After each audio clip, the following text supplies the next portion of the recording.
Assalamu alaikum wa rahmatullahi wa barakatuh. My name is Iman Abu Asi, and on behalf of the Islamic Movement for Justice, I would like to welcome you all to our first webinar event. The Islamic Movement for Justice is a newly founded grassroots community organization with the objective to liberate bodies and minds from oppression through Islamic social organization and education. Our movement emphasizes that the establishment of justice is the ultimate objective of life based on the Quranic verse in which Allah subhanahu wa ta'ala says, "We sent aforetime our messengers with clear signs and sent down with them the book and the balance of right and wrong, that men may stand forth in justice." Tonight's event will be a conversation about liberation theology with Dr. Hatem Bazian, in which he'll be discussing the fight for justice and liberation for all people in light of Islam in the 21st century.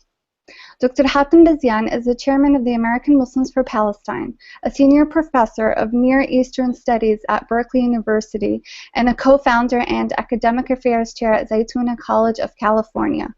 Zaytuna College is actually the first accredited Muslim college in all of America.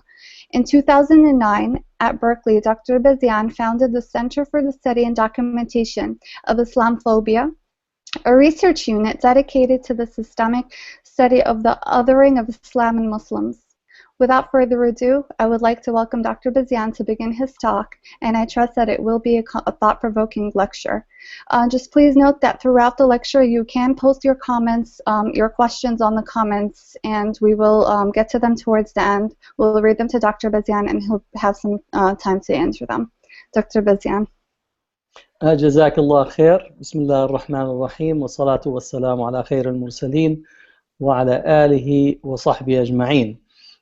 It's really a pleasure to be having this webinar for the Islamic Movement for Justice, and to be an auspicious beginning for this effort. What I wanted to do is first to situate just a very quick trajectory of history for us to locate Muslims within world history. One part of the problematics of how we approach history is that we have world history and then we speak about Islamic history. As Muslims, or Islamic history was not part of history, or was not itself world history. So in this sense, is not to say that Islamic history is not to be studied and approached, but it has to be approached within the context of world history, and itself was part and parcel of world history. So that's the first item that we need to undo in our framing, is that we create this binary, is that there is a world history and there is an Islamic history, and as such they are two separate entities. That in itself is an Orientalist binary. Meaning that it's to approach the Muslims as a distinct other, as a separate, as a not a part and parcel of the move and changes of historical progression. So that's a first point for us to locate. The second aspect is that when we speak about the arrangement or the placement of history, is that we often accept and take Eurocentric historical progression. Meaning, if I say Dark Ages, immediately we could locate this in a trajectory. If I say the Enlightenment, immediately we could locate the Enlightenment. Industrial Revolution, we immediately think of Industrial Revolution.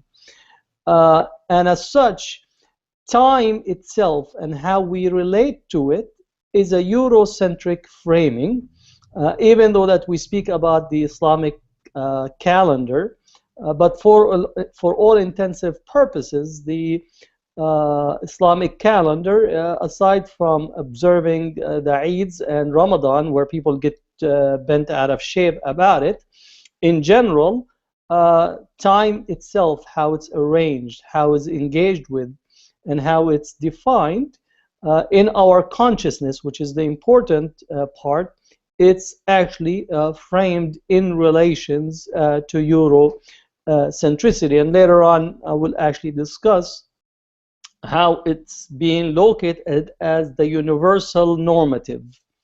So today, Muslims engage in time within the framework of Eurocentricity arrangement of time. Even when they attempt to contend with it, they contend with a Eurocentric articulation of time. This is not unique to Muslims. This is a crisis that actually befallen much of the world, aside from the Eurocentric world, which meaning Europe and North America. Most of the world is subject to this framing of time and how time is contended with.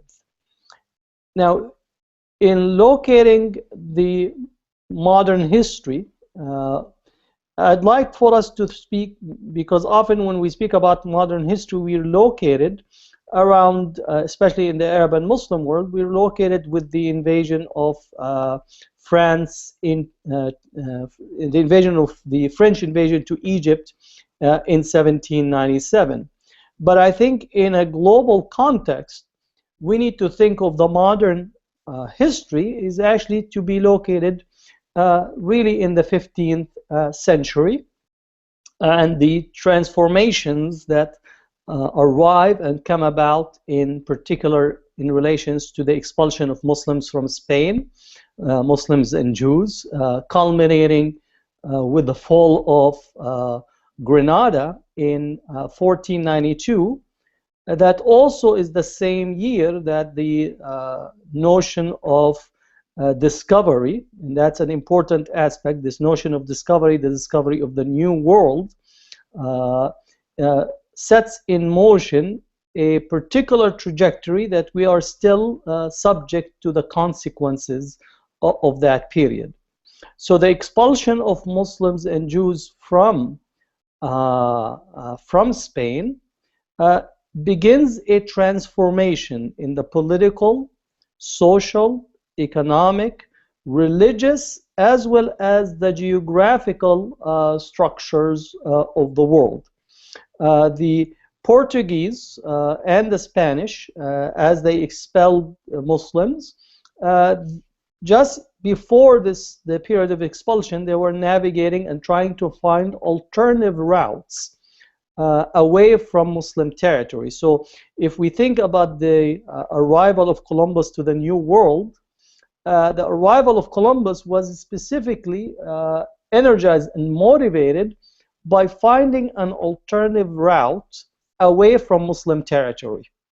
So the Muslim territories, meaning in the Ottomans, the Spanish and the Portuguese were trying to bypass the Ottomans, to bypass the taxation structure, to bypass having to trade through Muslim territories and through the Mediterranean, which was known as a Muslim lake at the time.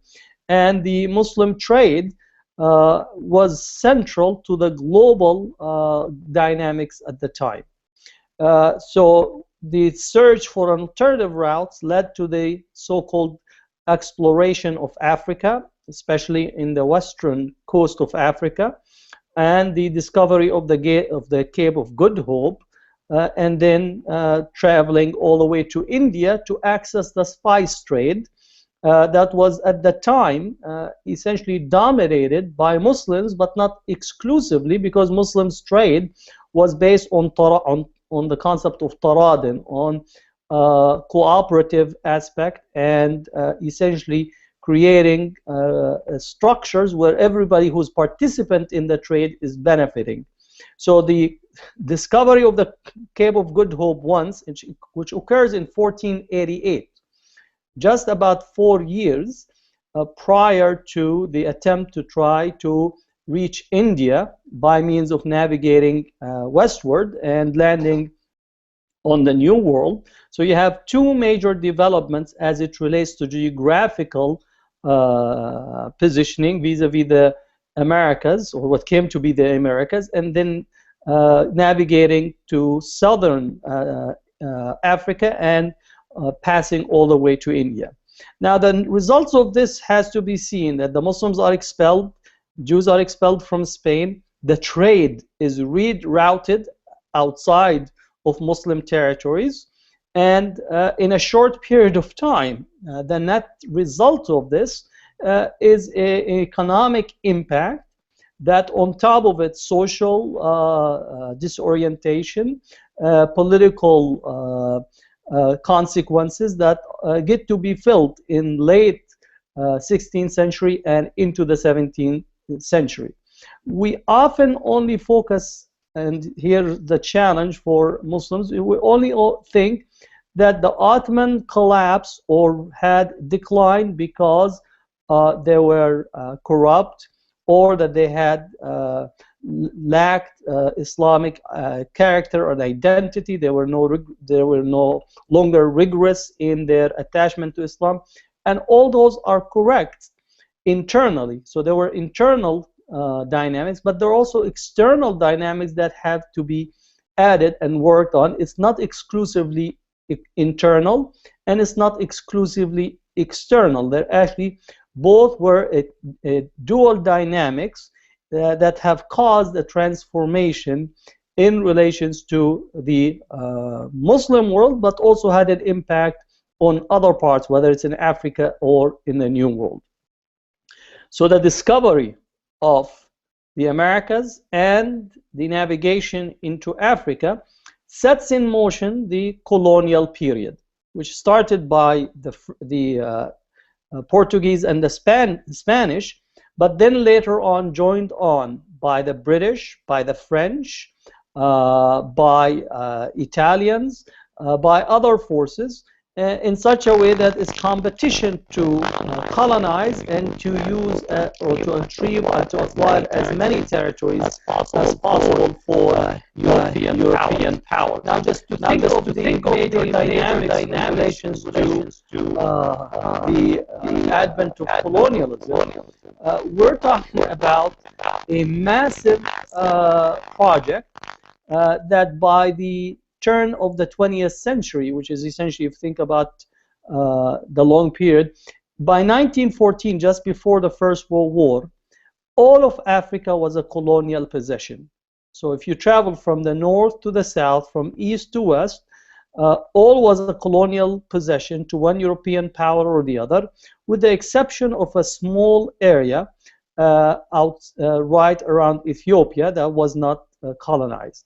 And the colonization was motivated by access to raw material, access to markets for finished products, but also a quest for conversion. So here the relationship between economy,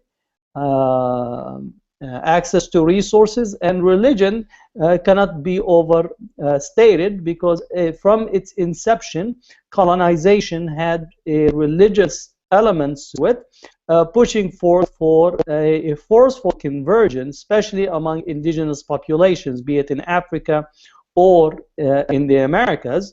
For the Muslim world, the attempt was at conversion, and if not conversion, is actually limiting or rolling back the expansion of Islam, because it was seen as a counter epistemic relative to European powers.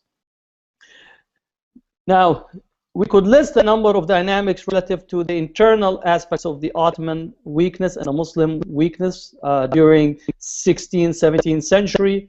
We could speak about internal corruption. We could speak about the diminishing of the elite.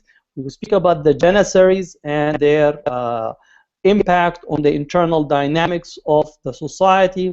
We could speak a lot on the lack of vigor in relations to governance. We could speak about nepotism that was set in. We could speak about the failure of the millet system and beginning to create a prototype of nationalism as the state itself was beginning to encroach upon people's rights. All those elements were simultaneously internally manifested and had their impact by accelerating the rate of almost the structure or the system itself feeding on each other.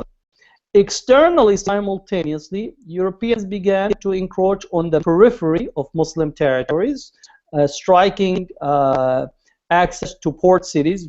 If you think about most of the port cities in the Indian Ocean, most of the traditional trade that was in existence was in the hand of Muslim merchants or Muslim elites.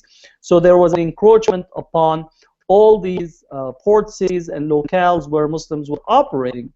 In this, Muslim elites struck their own deals with European economic interests and colonial interests. So it would be incorrect to only say that the European acted by themselves. Rather, the elite in Muslim territory after another struck their own deal to maintain their benefit and their interests at the expense of their own population, and accepted to be middlemen in the colonial enterprise. And these were the elites that, to a certain extent, we still are suffering or having the consequences from these elites that are essentially have struck their deals and continue to be custodians over the colonial structure that is vested and present in many parts of the Muslim world.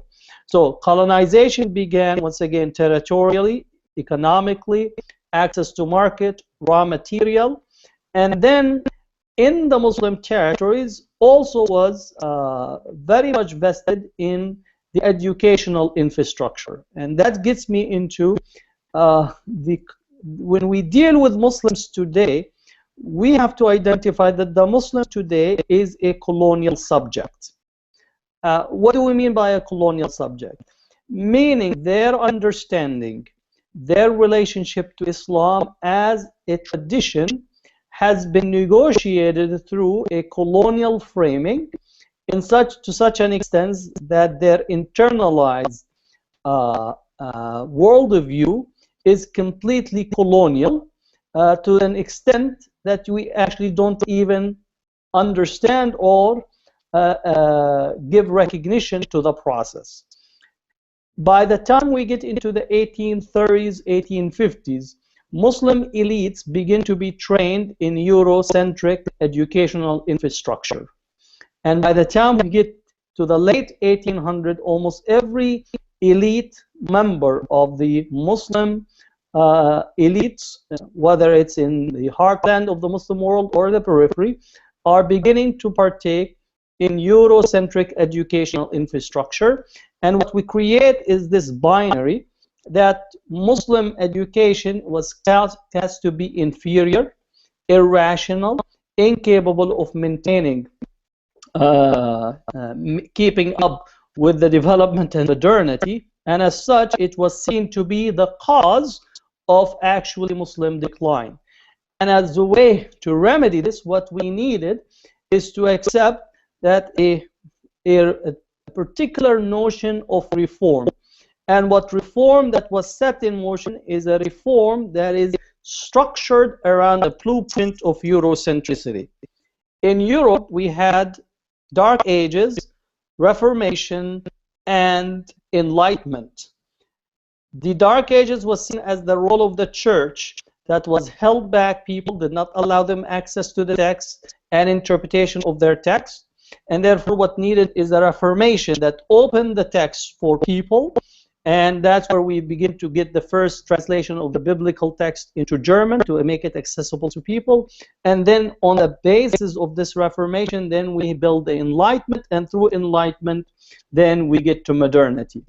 Muslim elites who were trained in Eurocentricity accepted this demarcation where Dark Ages was identified with late Ottomans or the Ottoman state. So they represented the Dark Ages and the backward progressive, and then we move into the Reformation, meaning the reformers who were trained in Eurocentricity, internalizing a colonial epistemic, and they offer their reform in order to enter into a particular notion of enlightenment, which is essentially Eurocentricity that was dressed up in Muslim garb, and moving forward to create what we call today is Islamic modernity.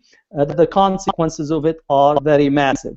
So literally the project in the late 19th century, early 20th century is the Eurocentric blueprint that is set up in place, and then we begin to undertake an exact methodology relative to Eurocentricity.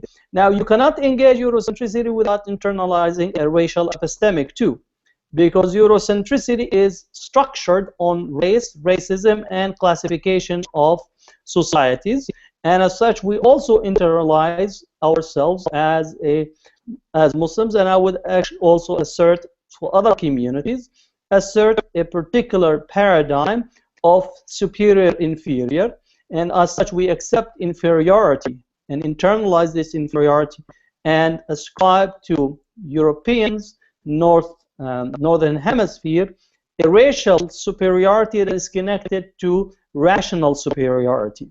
So that becomes part of our discourse that gets us into the present context of superior-inferior and internalized sense of inferiority for Muslims. Now, I just laid out some, quick concepts because you're talking about the whole semester being put together into one quick lecture. Now, how do we understand how to essentially create a Muslim liberation theology? How to begin to situate what does it mean to be free?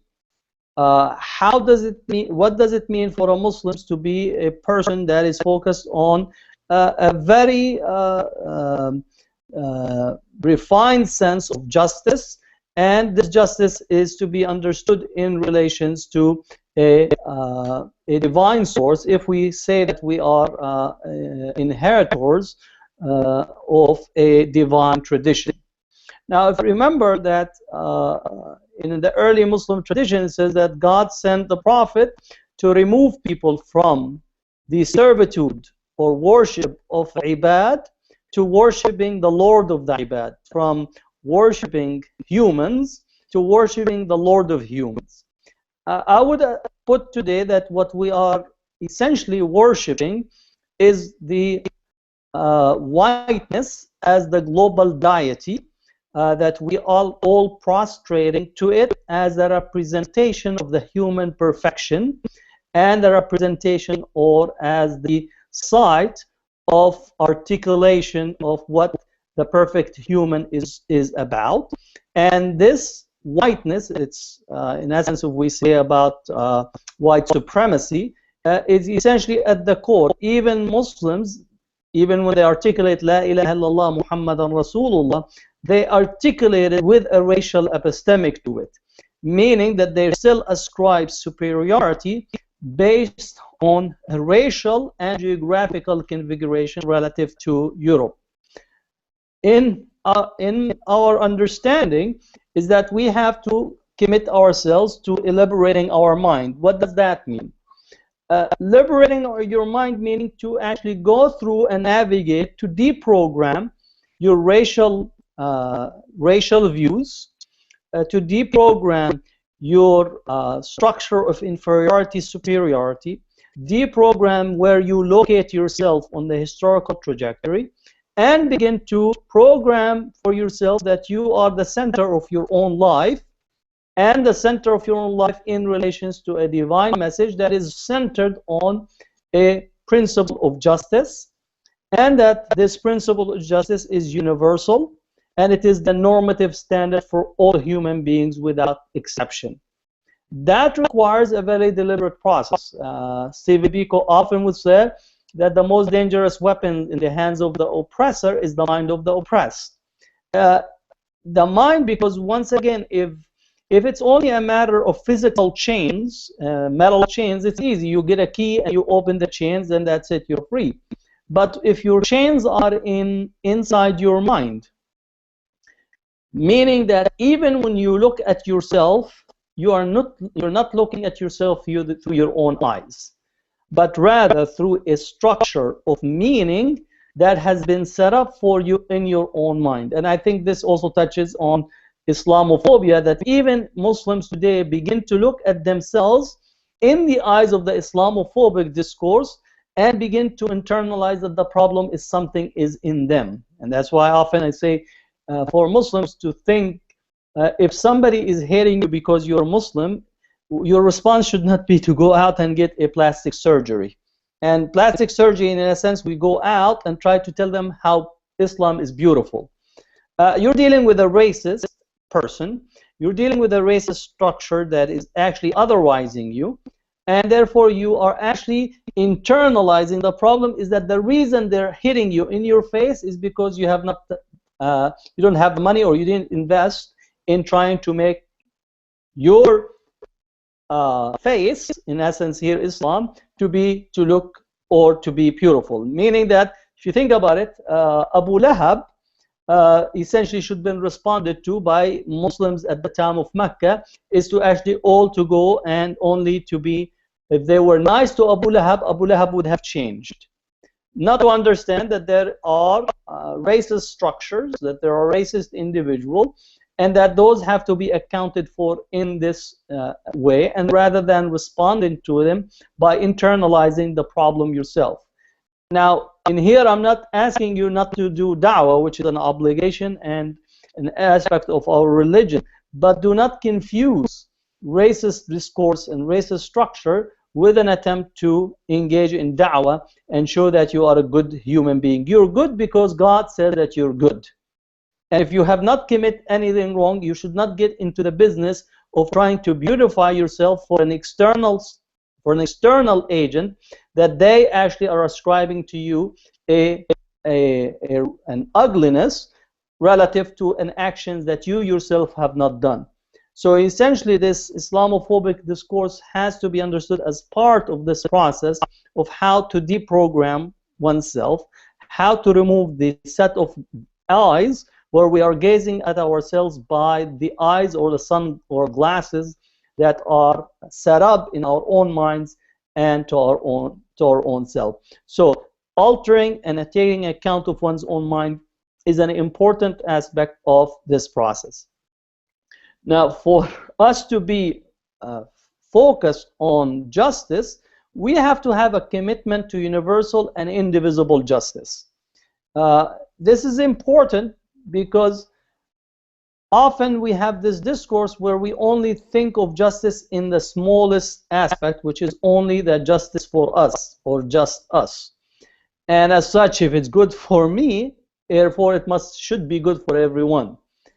This is a problem that's not only unique to Muslim, but also across the board, where we actually only think of self-interest as a way to define justice. And that, for me, is a very rude materialistic consideration, and we are the substance of the material, because self-interest, in essence, is our lower self, our lower material self, that is attempting to gain what is due to it, what it thinks is due to it, by locating justice in the individual.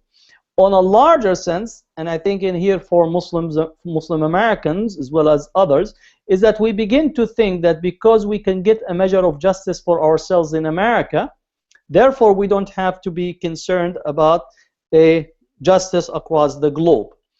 So you see this actually pattern developing, where we think about justice for Ferguson, important, justice for Oakland, important, but we never don't make the link between justice for Palestine and justice for Ferguson, or justice for Latin America and justice for people of Oakland or Detroit. It's not that you don't act locally, you do act locally, but the thinking and framing is that there is a connection between justice in here and justice abroad.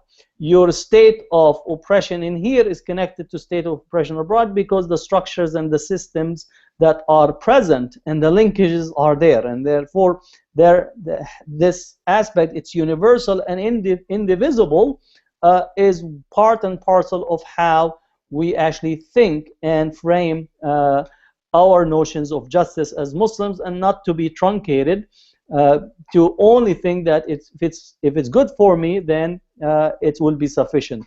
So there has to be an examination and understanding of what we mean by this.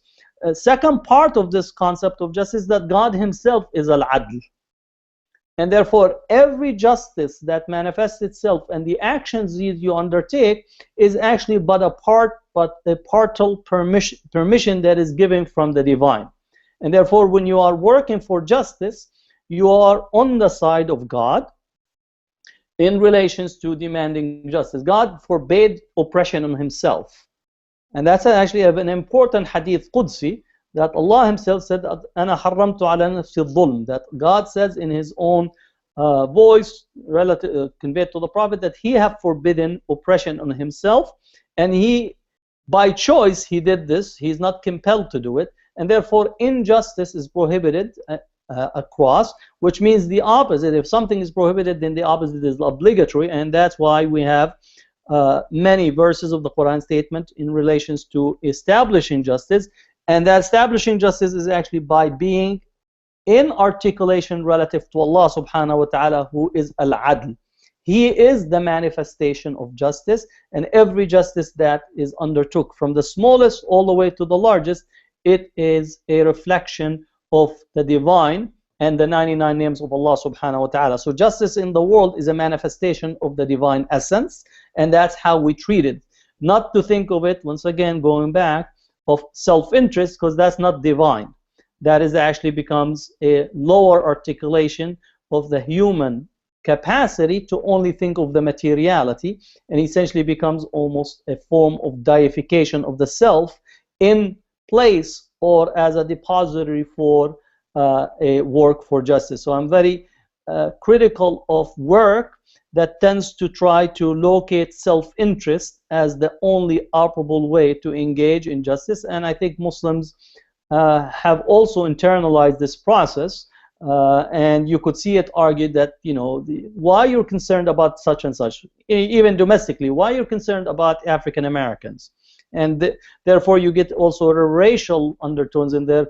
Why do you concern about al-abid? You know, they're doing this and this. So that also a problem that individuals have internalized and began to only think in a very narrowly constructed way relative to articulations of justice. The second principle that we need to operate by in relations to our pursuit of justice is that equality of all human beings. This means that human beings as a whole are part of one continuous unity of racial origin and unity of source, and as such we don't differentiate between human beings in relations to their essence or in relations to their background. In the historical period, it was differentiation based on your confession, and that did not alter your state as a human being. So we don't make the differences in religious background, political background, or anything to make that we have different categorization of a human being. And that's where the distinction between that we are brotherhood in faith, but you have also the Adamic brotherhood. So all human beings are equal in front of their Lord, and it's their Lord who determines how to judge them based on this articulation. Now that often creates a confusion for Muslims who think from a purely faith articulations and begin to once again connect a racial epistemic to articulating Islam. And I think that's a problem that we have to contend with as a way to try to be firmly established at treating everyone, even those whom we disagree with, to treat them in a sense of equality and give them the recognition that God have demanded from us to do so. And that gets us into that every human being has God-given dignity in him. وَلَقَدْ كَرَّمْنَا بَنِي آدَمَ, that we have ennobled the human being. It didn't say only we have ennobled those who believed. Even those who did not believe, it's Allah who determines who believes and who doesn't.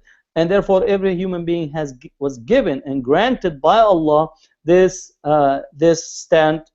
position of being ennobled by God, because they contain God's spirit in them, and that God's spirit gives the nobility to the human being that was not accorded to someone else. And as such, it's important to focus on that as a structure, as an understanding when we speak about liberation theology, because you don't want to liberate yourself while you're oppressing others, or you're ennobling oneself and then dehumanize someone else. So that's an important aspect that we have to articulate. Then I think it's very known for all of us that all life is sacred, and therefore we have to affirm it time and time again, that the sacredness of life is foundational. So every time that a human being dies, part of us die as a Bani Adam, because we're all come from that origin of Adam. He is the father, and then Eve, the father and mother of all human beings. And as such, if Adam contained all the progeny and Eve all the progeny of human beings, then when we lose a human being, we're losing one of our extended family members. Once we internalize this, then we understand that injury to a human being is something that we don't want to have on our own mind, nor we want to face our Lord with something on our hand that we were the cause of it. And that's why the Prophet ﷺ said that the value of a believer in the eyes of God is more worthy than the Kaaba itself. And today we find people almost pushing each other to push each other around the Kaaba, that you get stomped over just to touch the Kaaba, even though the human being who's going around the Kaaba is more valuable in the eyes of Allah subhanahu wa ta'ala than the Kaaba itself. So it's also to change and relate to how we perceive and relate to the human being as a human being, and how the life being sacred, what does that translate in here. Now, all of this I'm not speaking because all of a sudden we're using and seeing the calamities of the Muslim world. We are, and we're seeing the death and destruction. But if we are the people who actually want to engage in liberating our minds and our bodies, it would be oppression and a state of higher oppression not to understand why we're doing it. We're doing it in order to actually preserve human life, which is the highest aspect, to maintain the principle that we are responsible in this world. Because if we're not responsible, then who cares? We're only a biological material, and a biological material just like an amoeba just on a dish. If that's all what we are, then there is no need for us to explore any idea or any type of higher purpose. So the sacredness of life is an important. Every human life has God's spirit in it, and that's what makes it having the meaning, and it will meet its Lord on its own ground. Now, the fifth item that I wanted to speak about is that freedom is the primordial state of the human beings. We are born free. God has set us in this world to be free, and no mother gives a birth to her child to be in state of bondage. So that's an important foundation in relations to speaking that human being, and to assert that the human being purpose is to be a free and to manifest this freedom in every aspect and every type of affairs in society, which includes the ability to have freedom of thought, freedom of religion, freedom of travel, freedom to move, freedom to education. All those are included in this freedom as the primordial human state. So this also trumps this Orientalist notion that Islam is predisposed toward despotic structures and accepting despotism as a foundation. If there's like completely further from the foundation and the understanding of what Islamic texts have articulated, even though that we find people engage in excessive type of violation of the same principles that were present in Islam. So people's excesses, people violation, people lack of attention to manifesting the highest ideal within the tradition does not mean that the tradition itself and what it stands for is actually in violation. So those are 5 important concepts that we have to articulate, and then the others that I would say we have to pay attention to, and I would maybe another time we could have some discussion just for people to have questions, is oppression must be opposed and removed, and that also comes from a juristic principle, la darar wala dirar, no harm or reciprocation of harm, and ad-darar yuzal, wherever harm is found has to be removed. So oppression has to be removed, and therefore that gets us to act to try to be people that actually rectify in the society. Also economic fairness, equity, and trade based on contentment, meaning that we have to articulate a different type of economics, where if I am essentially it's a zero-sum approach. I have to make more money, and concentrate money for me, whether it's good for you or not, it's secondary. That type of economic behavior, has to be set aside. We have to work for a fair economic project based on equity, based on trade of contentment, that all parties are thriving, and that's classically was the case in relations to Islamic economics. So we have to bring back and be creative in thinking alternative economic structures as we think about justice, because at the end of the day you have to be able to provide people food to eat, to drink. They have to be able to thrive, and we cannot only be a theoretical people that only speak in theory without actually giving real alternatives that people can actually rotate to and work with across the board.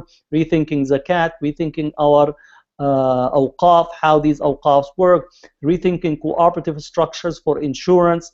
All these are notions that we have to articulate when we speak about liberating oneself, so it doesn't end up being, once again, sitting in a cafe and thinking that we're going to liberate ourselves and the only thing we're liberating is $4 to Starbucks. That's not really what is required. There has to be some deep considerations of the strategies that needs to be included. The eighth item that I want to also direct our attention to is militarism is not divine, and therefore Muslims have to rethink how they relate. And here I distinguish between military and power to defend oneself versus militarism. Militarism is a structure where the economy, social, political structure becomes vested in a military-industrial complex. Muslims, because of their state of weakness, become nostalgic, and they think that just if we have Salah ad-Din, or just if we have another person who is strong militarily, we will just all be solved. And not understanding that this is not what the structure that produces the results. If there was a Salah ad-Din, is because there was a structure, a societal structure that gave birth to a transformation. And so, in essence, Muslims who worship power really are not worshiping the divine.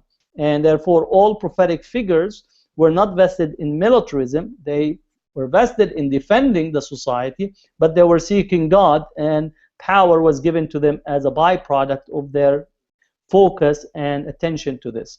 So in here, militarism, how to critique military-industrial complex in our own country, how to critique it as a global phenomena, and how to be very well, really firmly focused on this critique that has to be there, and not to think that if only we had just more airplanes, it will actually solve and address the issue. That's actually is almost a complete distortion of thinking of power and what are the ingredients that make power possible. So I think Muslims have to be engaged in critiquing military-industrial complex, considering that our countries are the primary exporters of weapons, which are only used against their own people. So that requires for us a deep considerations in the Muslim world, but also here in our country where we are a military-industrial economy, and what are the ways to critique this.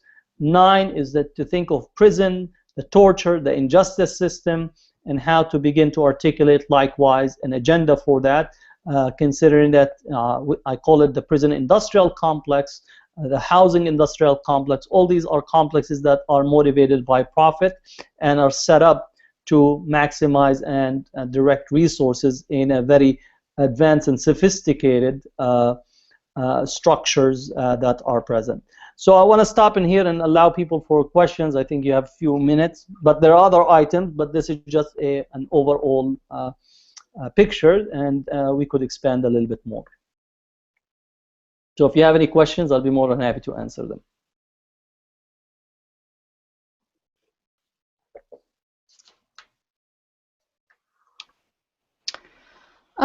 Okay, I do have a question that just came in.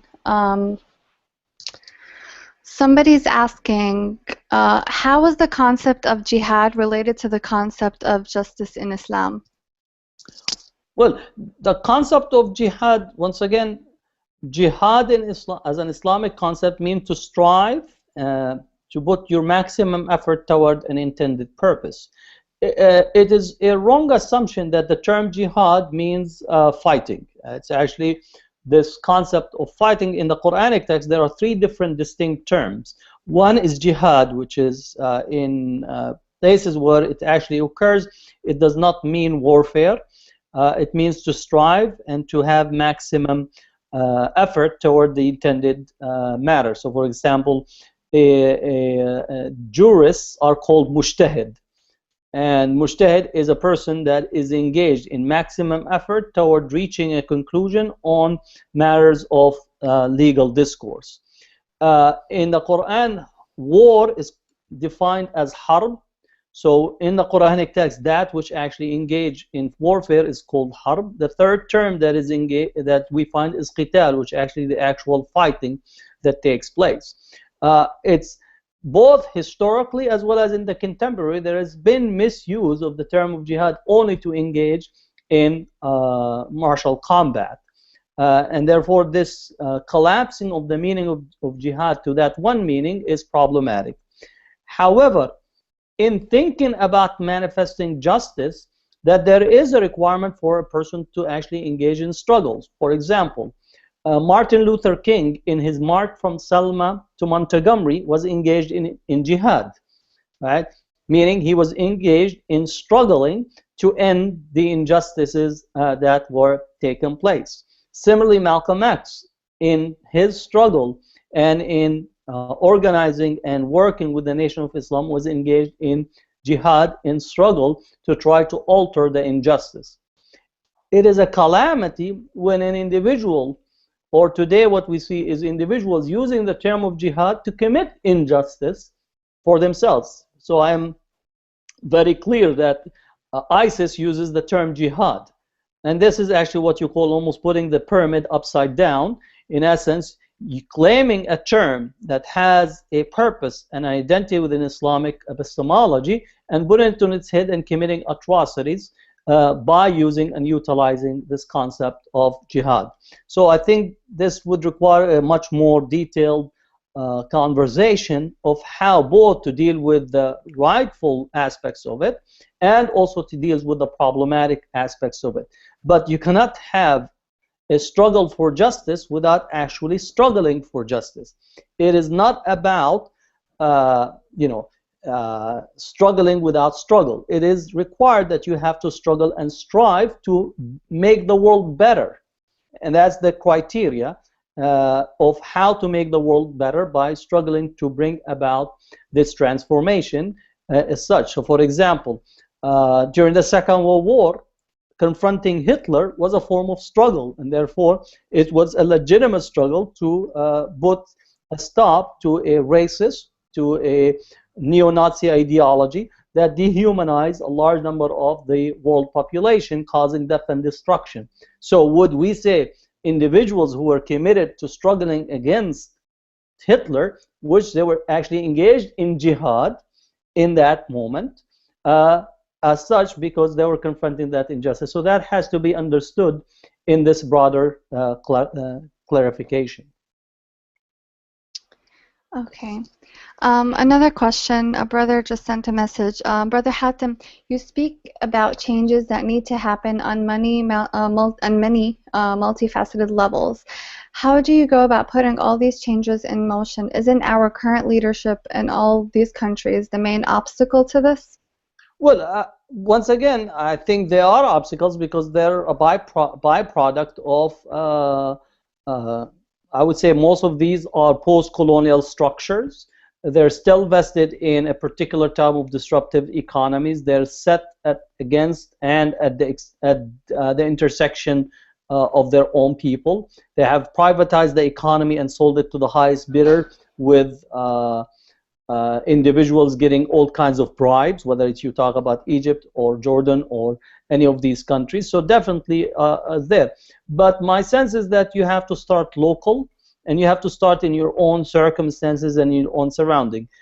What is your sphere of influence? What are the areas that you have interest? First, you have control over your own pocket, meaning be a conscious person in your own money. And therefore, don't spend in things that are not actually conducive to being a conscious shopper. Read the labels. I know it requires a little bit of more time, but that's what a person who is committed to justice. Also buy local. The longer the chain of supply for any product, the more actually destructive and harm is created, both for other human beings as well as the environment. So for example, if the product is coming from overseas, just think about one is the inequality relative to the employee that is given, what is it, maybe $3 or $4 or maybe $5 or $6 a day to produce a product that essentially is coming to our shores as a result of this abusive chain, and not to think of the destruction to the environment. So I'm very conscious of actually calling on people to act and to buy local and be connected to their local environment and to actually participate in their own, creating their own local economy. I know that many of us would come from countries where each household had a small garden. So what prevents us today in our current circumstances, and I'm speaking here from America, were to develop your own small garden where you don't need the many products, and at least you know what type of fertilizers you use, and you don't have to worry about 5 or 6 different chemicals that are there that you are consuming. And that comes out from our tradition. You are what you eat. So how do consciously to think of those processes in there? Third is think about economic models of cooperation, how to create cooperative models in the sense of awqaf. Awqaf was not only, as we rudimentary now understand it, you just set up a building and alhamdulillah you just go home. Awqaf were actually a very dynamic, localized economy and reproduction in a sustainable way of various aspects within the society. So I'm urging people not only think of theoretically. I know that we have the Hosni Mubaraks, we have the Qaddafis, we have all those, but the question is that they know what they're doing, but what are you doing to change your own specific conditions in such a way that you actually transform your own surroundings? And if Allah subhanahu wa ta'ala changes the conditions overall, it's actually you're not waiting for that. I find a lot of Muslims, they're waiting with the remote control, flipping the channels on TV and waiting for Abu Bakr to come. But if he comes, you're not going to find him because you're busy flipping through the channels to try to see if you could vote on the Arab Idol or American Idol or Pakistani Idol. In the meantime, those whom you're waiting for have passed you by. My statement is that the person you're waiting for, it's you. You have to wait for your own self and get up and begin to do the work to change your own conditions and the condition of people around you. Okay. Catholic liberation theology went against the mainstream Catholic Church and was cast out by the structure's orthodoxy. Still now, Muslim scholars use Islam to support authoritarian regimes. What is the role of the ulama in jihad for liberation in this period, and how will they move the majority of people? Well, that's a fact. In the Catholic liberation theology, there was definitely a tension between the official institutions of the Catholic Church, which opposed the liberation theologians, and in essence worked against them during the 70s, 80s. But my sense, at the end of the day, liberation theology and the call for justice has won, because the transformation that we're seeing in Latin America is accumulative, and as such you could see this at present, where some of those elements that the liberation theologians were calling for and asking for is taking place, and you are seeing that shift occurring. The work was done.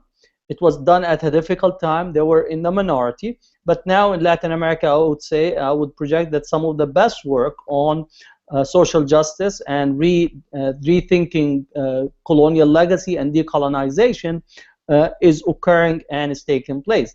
The fact that you have what I call imperial religion should not dissuade us from actually asserting a prophetic religion.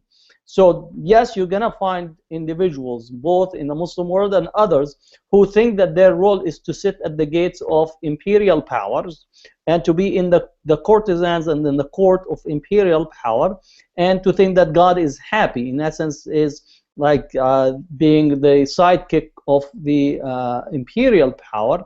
And I think what we need is to assert a prophetic tradition where actually we come and work with the people to change their condition and to transform them, while understanding that is going to result in some tension, some consequences, and some individuals who are seeing that they put their lot with power and they're not ready to speak truth to power. It's not the fact that they are not speaking truth to power, it's the fact is that should not stop you from actually speaking truth to power. That should not stop you from actually helping. That should not stop you from attending and creating the alternative in such a way that when transformation occurs, that we actually have a society that has been transformed by having a prophetic model, which for me is from a ground up. It's a grassroots, it's a social justice, it's attending to the poor, it's attending to the needy, it's attending to the orphan, it's feeding the people, right? And I think that's where the transformation has to take place and has to be engaged in that way. So I do understand the Catholic liberation theology and some of the challenges, but I think if you look and even look at it from a wider lens, I think the overall is there's a success rather than a failure in the long run. And those who stood with in the way of liberation theology essentially are right now on the out rather than being in the in. Where does pursuit of justice that is rooted in Islam's tradition differ from justice that is pursued from without? Well,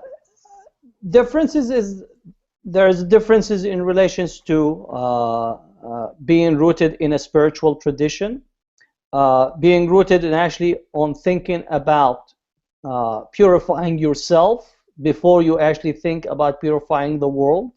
And there is a dynamics between a spiritual grounding and the world that is out there.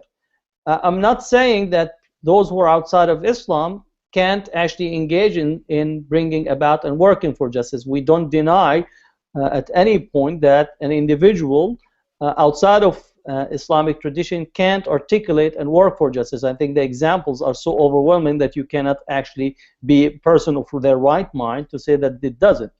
But we do assert there is a distinction from our tradition in relations to having a spiritual grounding that allows the individuals to work on a social justice, to work for justice, while at the same time problematizing their own self in the process. And I think that's what we need to constantly speak, is that we take ourselves to account as often being agents of oppression to our own self.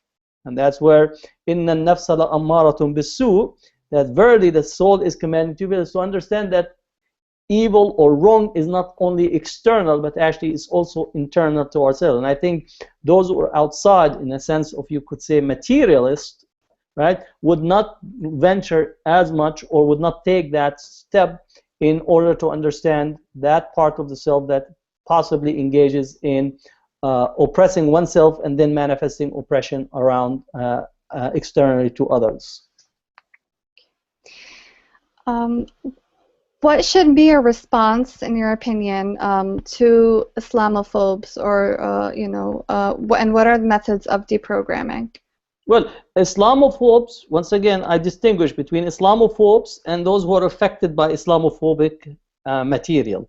So the Islamophobic industry and the Islamophobic experts are, I would say, they're in the minority. But they have been able to use the resources, the media infrastructure, and the strategy to reach out to the larger part of the society in America as well as in Europe. So what we need is to expose, to expose the Islamophobic industry and to be very clear and systematic about exposing these individuals, and to point out that they actually don't have the best interests of the society. They want to marginalize the Muslims. They want to create animosity between Muslims and the rest of the society. If anything, they want, and actually they promote war. They speak about how Muslims are violent, but actually they would love for a clash of civilization to take, because they believe in a clash of civilization.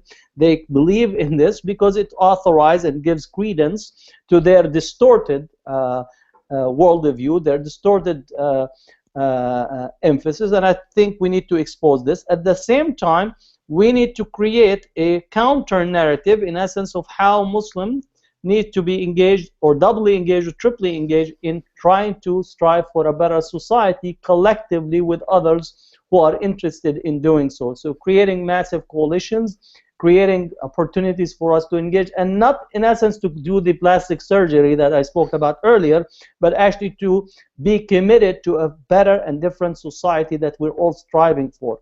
The racist, bigoted Islamophobes, they have as much hatred toward Muslims as much as toward others who they, in their view, stand in their own ideal society, which is essentially a small cluster of people like them, or individuals that are dreaming of a different type of society from an earlier period, whether in the United States or Europe. And I think what we need is to speak with a larger voice and to speak with a projection that we represent the narrative of future, that we represent hope, we represent the diversity, and use that way in order to deprogram ourselves and to deprogram also the effect on the broader society.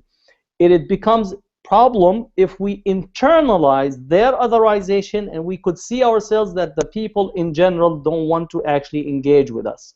And I think that's where you begin to have a sense of isolation, and you believe the Islamophobic ascription to the Muslim as a person that does not belong in a normative, quote-unquote, civilized arena. And I think that's where the challenge is, to do that type of work, to deprogram, to expose, and then to create that broader coalition that asserts what type of society we want moving forward.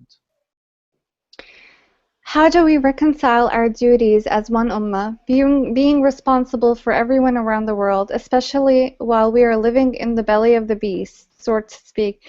What's the best way to get people locally to cause positive change globally when the United States is the cause of much of their destruction? Well, all politics is local. So if you think, and I do think and work on Palestine and work on a variety of other issues as well, my work is, I think, global, but I have to act local. I don't see any distinction between my work for justice in here that could actually transform justice abroad.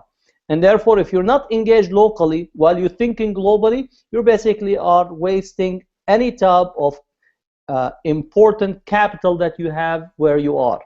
So I would say you have to be as active in your locale and to be a person that constantly engages to influence the political arena, social arena, educational arena, economic arena, with a consciousness that also looking at the globe. And I would recommend for people to actually listen to Martin Luther King's speech, the Riverside Church speech, when he opposed the Vietnam War.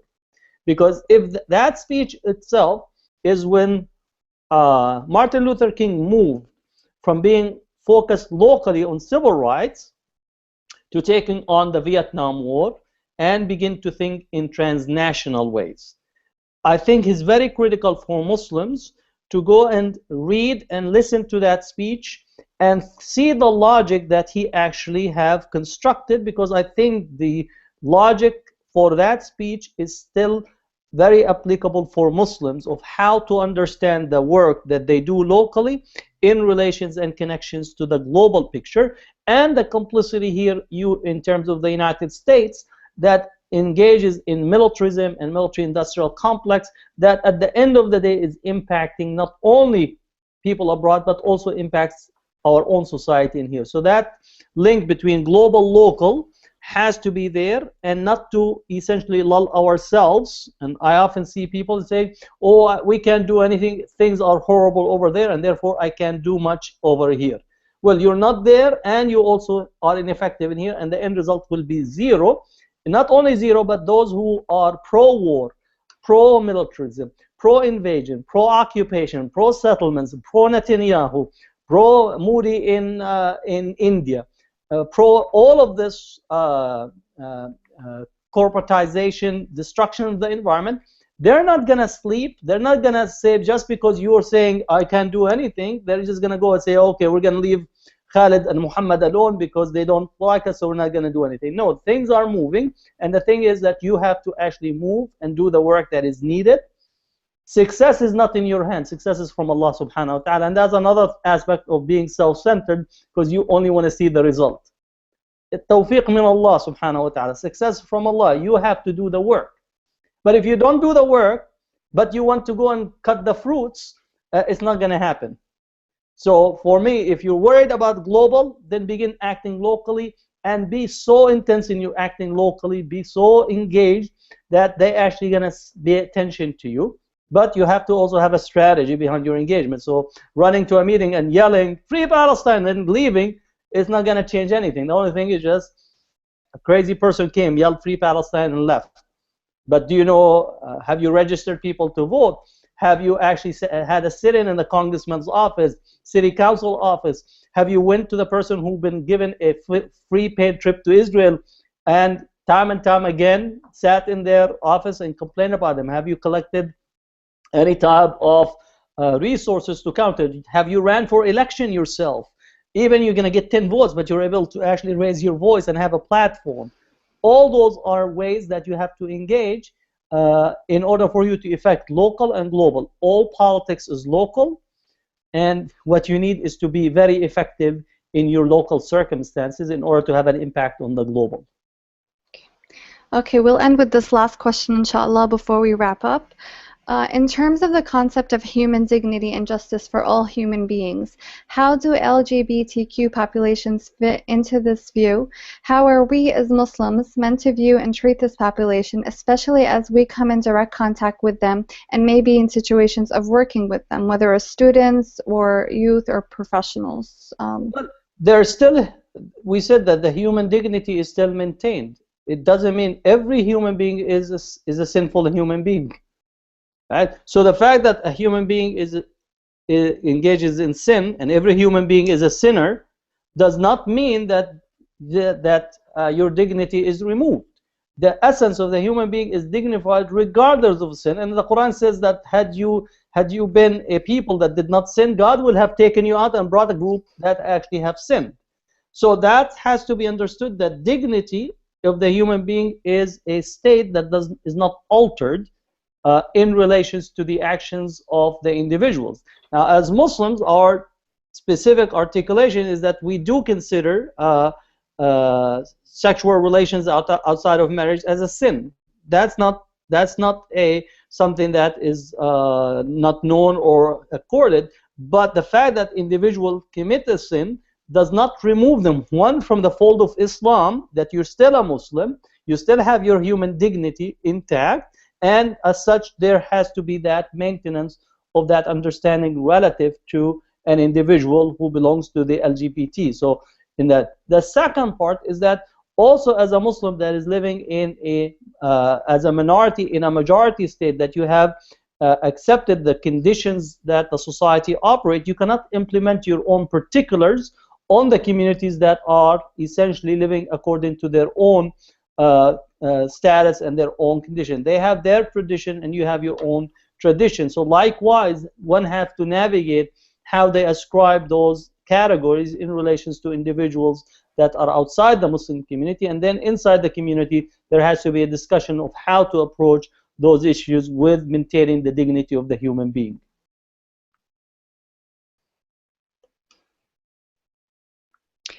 Okay, thank you so much, Dr. Hatem, for being with us today. It was a pleasure, and I'm sure that everybody will find this a very thought-provoking conversation. So thank you so much. Jazakumullah khair.